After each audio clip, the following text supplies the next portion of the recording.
Hi, hello, good morning. Welcome to my PTMS channel. This video sponsored by Mode eShopping. Online போர்ட்டலுக்கு ஒரு சிறந்த eShopping portal.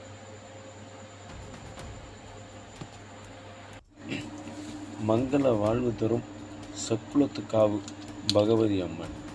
வாங்க நண்பர்களே, இந்த வாரம் அம்மனை பற்றி பார்ப்போம். கேரளாவில் ஆலப்புழை மாவட்டத்தில் திருவல்லாவை அடுத்து நீரூற்றுப்புறத்தில் உள்ளது சக்குளத்துக்காவு பகவதி அம்மன் கோவில். சுமார் 3000 ஆண்டுகளுக்கு முன் நாரத முனிவரால் பிரதிஷ்டை செய்யப்பட்ட பெண்களுக்கான சபரிமலை என கருதப்படும் சக்குளத்துக்காவு பகவதி அம்மன் அருளும் ஆலயம் இது. பம்பையாரும் மணிமலையாரும் மாங்கல்யாரும் போல் இருபுறமும் பெருக்கெடுத்து ஓட இயற்கை வளம் சூழ்ந்த பிரதேசத்தின் நடுவில் இக்கோயில் அமைந்திருக்கிறது. கோவில் வரலாறு. செம்பகச்சேரி ராஜாவின் காலம் முதல் புகழும் பெருமையும். திஸ் வீடியோ ஸ்பான்சர்ட் பை மோட் eShopping. eShoppingக்கு சிறந்த ஒரு போர்ட்டல்.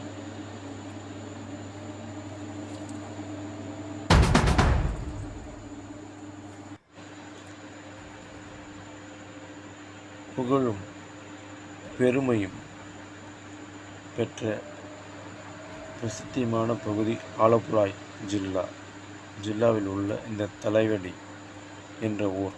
இங்குதான் மிகவும் பிரசித்தமான புண்ணிய தீர்த்தம் கொண்ட நீரூற்று உள்ளது.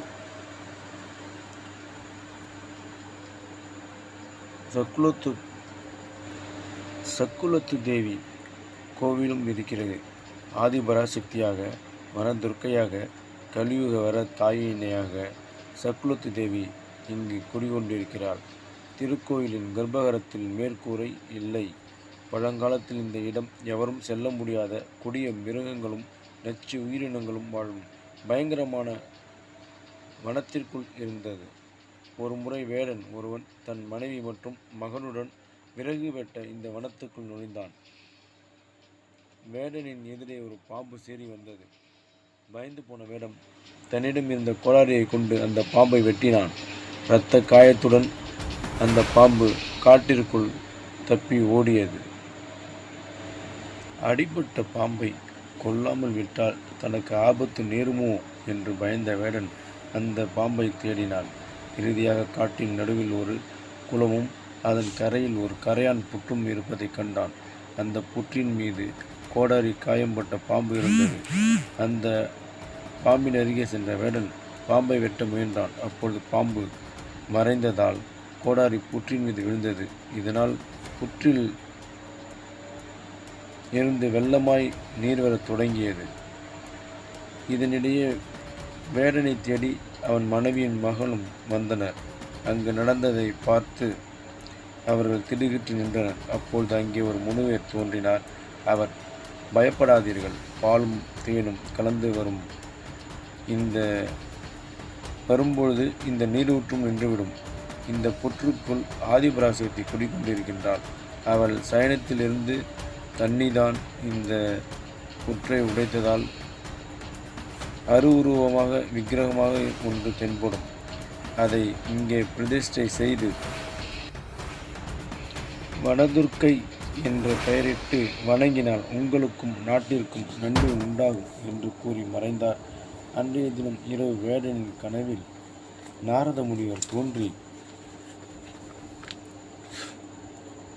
முனிவரின் உருவில் வந்ததும் அந்த அம்மனை பிரதிஷ்டை செய்ததும் நான் தான் என்று கூறினார். காலையில் இருந்த தேவியின் விக்கிரகம் பற்றி தெரிந்த வனத்திற்குள் ஊர் மக்கள் பலரும் வர தொடங்கினர். கரையான் பூட்டில் இருந்த சுயம்பாக தோன்றிய நாரத முனிவரால் பிரதிஷ்டை செய்யப்பட்ட விக்கிரகமே இன்று சக்குளத்து அம்மன் கோவிலின் மூலஸ்தலமாக காட்சி தருகிறது.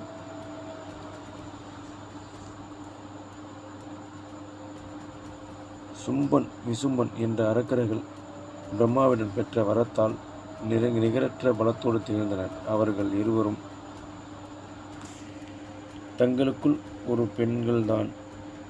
பெண்ணால் தான் மரணம் நிகழ வேண்டும் என்ற வரத்தை பெற்றனர்.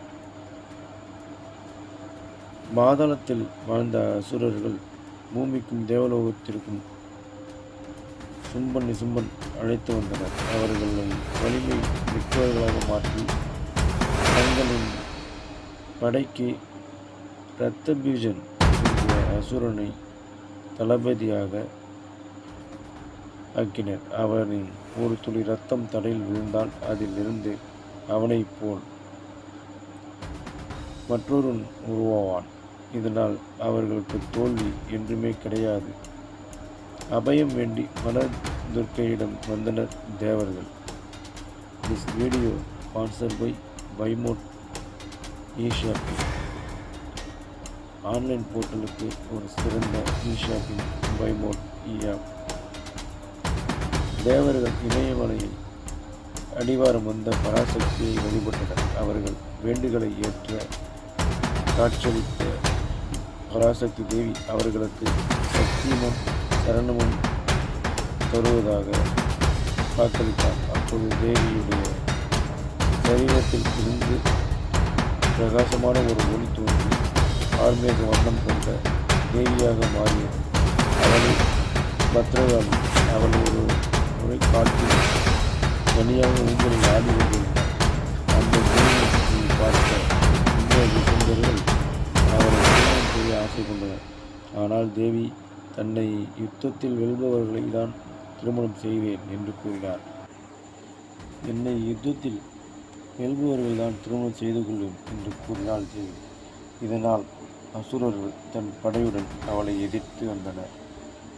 அந்த படையில் இருந்த அனைவரும் அழித்தாள் பத்ரகாளி. இரத்த விஜுனின் இரத்தத்தில் இருந்த வெளிவட்ட இரத்த பீஜர்களையும் வாரி வாரி வாயில் போட்டு விழுங்கினார். இறுதியாக சும்ப நிசும்பர்கள் அழித்தார். இதையடுத்து அந்த தேவி தேவர்கள் அனைவரும் வணங்கினர். வனத்திற்குள் போர் நிகழ்த்தியதால் அன்னையை வனதுர்க்கை என்று புகழ்ந்தனர். இவளே சக்குலத்துக்காகவும் தேவி அம்மனும் ஆவார். 8 கரங்களுடன் கருணை மழையும் பொழியும் அருள்முகத்துடன் எளிதாக அருள்பளிக்கின்றார் இந்த தேவி. பெண்கள் வெள்ளமிருந்து புண்ணிய சுமையை பெருமுடியாக கட்டி சக்குலத்தம்மனை தரிசிக்க வருகிறார். கார்த்திகை மாதத்தில் திருக்கார்த்திகை தினத்தில் பூமியில் இஷ்ட நைவேத்தியமான பொங்கலை வைத்து தேவியை அருளை பெறுகிறார்.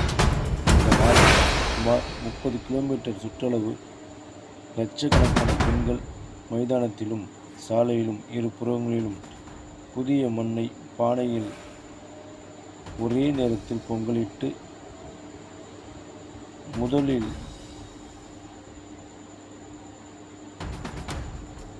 கோயில் முன்புறம் வைக்கப்பட்ட பண்டார அடுப்பில் தலைமை பூசாரி தீ மூட்டி பொங்கல் வைக்கும் நிகழ்வு தொடங்கி வைப்பார். ஆண்டுதோறும் நடைபெறும் இந்த பொங்கல் வழிபாடு இந்த ஆண்டும் 13ஆம் தேதி வெள்ளிக்கிழமை நடைபெற்றது. அமைவிடம் திருவில்லா ரயில் நிலையத்திலிருந்து தகழி சாலையில் 10 கிலோமீட்டர் தூரத்தில் இக்கோயில் அமைந்துள்ளது. இக்கோயிலுக்கு கட்டாயம் சஞ்சனாச்சேரி, ஆலப்புழா, செங்கலூர் ஆகிய இடங்களிலும் செல்லலாம். கேட்டயம், சஞ்சனாச்சேரி, ஆலப்புழாய், செங்கலூர் ஆகிய இடங்களிலும் செல்லலாம்.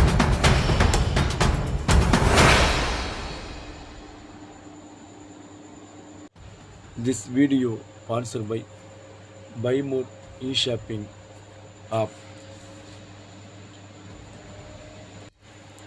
இதுவரை நம்ம PTMS சேனலை சப்ஸ்கிரைப் செய்து தொடர்ந்து அனைத்து நண்பர்களுக்கும் நன்றி. மறக்காமல் பெல் பட்டனை கிளிக் பண்ணிவிடுங்க. பிடிச்சிருந்தா மற்ற நண்பர்களுக்கும் ஷேர் பண்ணுங்கள், சப்ஸ்கிரைப் செய்யுங்க. அடுத்த வீடியோவில் பார்ப்போம்.